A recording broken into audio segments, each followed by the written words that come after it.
السلام علیکم ورحمۃ اللہ وبرکاتہ۔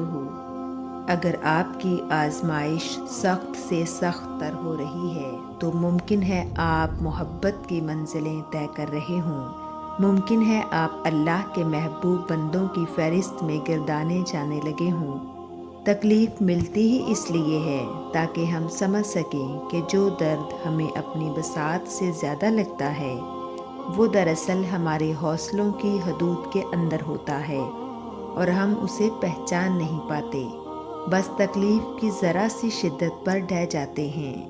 جب وہ مدد کرنے پر آتا ہے تو سمندر میں بھی راستہ بنا دیتا ہے، اور تم کیوں مایوس بیٹھے ہو کہ وہ تمہاری مدد نہیں کرے گا؟ تم بس یقین کامل رکھو، وہ تمہاری زندگی بدل دے گا۔ اس وقت آپ جتنی بھی تکلیف میں ہو، یہ صرف آزمائش ہے آپ کی۔ آپ کا رب آپ کو آزما رہا ہے کہ میرا محبوب بندہ اس آزمائش کے وقت میں بھی میرا شکر ادا کرتا ہے یا پھر گلہ کرنے لگتا ہے کہ مجھے ہی کیوں ڈالا اس مشکل میں۔ تو سنو، آپ کو بس بھروسہ رکھنا ہے اپنے رب پر، جس نے آپ کو اس مشکل، اس تکلیف میں ڈالا ہے وہی آپ کو اس سے نکال بھی لے گا۔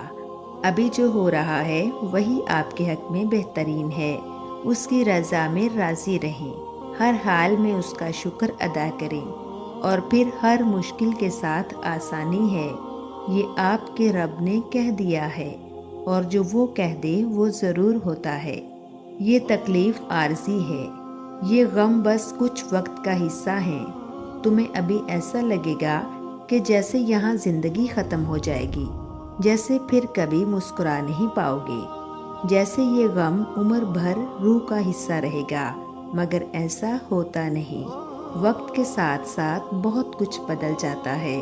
ہاں، کچھ غم بھولتے نہیں ہیں، مگر وقت اور حالات ان غموں کے بدلے اتنی خوشیاں دے دیتے ہیں کہ انسان کو ماضی یاد تو آتا ہے مگر تکلیف نہیں ہوتی۔ یہی کائنات کی حقیقت ہے، یہی اللہ کی محبت ہے کہ وہ ہمارے حافظے میں پھر بس انہی چیزوں کو رکھتا ہے جن سے ہمیں تکلیف نہیں ملتی، یا جن کو یاد کر کے ہم غم میں مبتلا نہیں ہوتے۔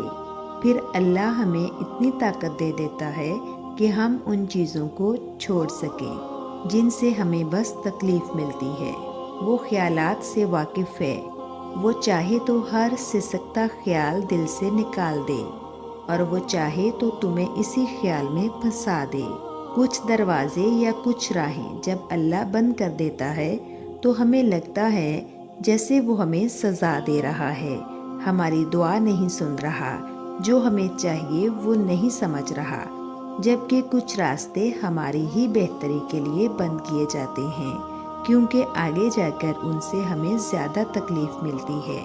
یہ سزا نہیں ہے، بلکہ یہ تو اللہ کی محبت ہے، حفاظت ہے، کیونکہ وہ ہمیں مسلسل تکلیف میں نہیں دیکھ سکتا۔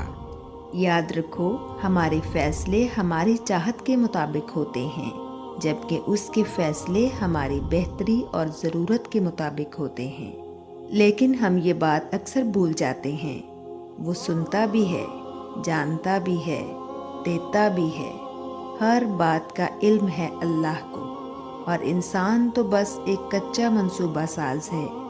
تم خود کو خود ہی تکلیف میں رکھتے ہو، ورنہ وہ تو بڑا مہربان ہے۔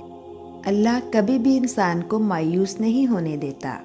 وہ اگر امید کا ایک دروازہ بند کر دیتا ہے تو اس کے بدلے 10 دروازے اور کھول دیتا ہے، لیکن ان دروازوں کو دیکھ وہی سکتا ہے جو یقین کرتا ہے۔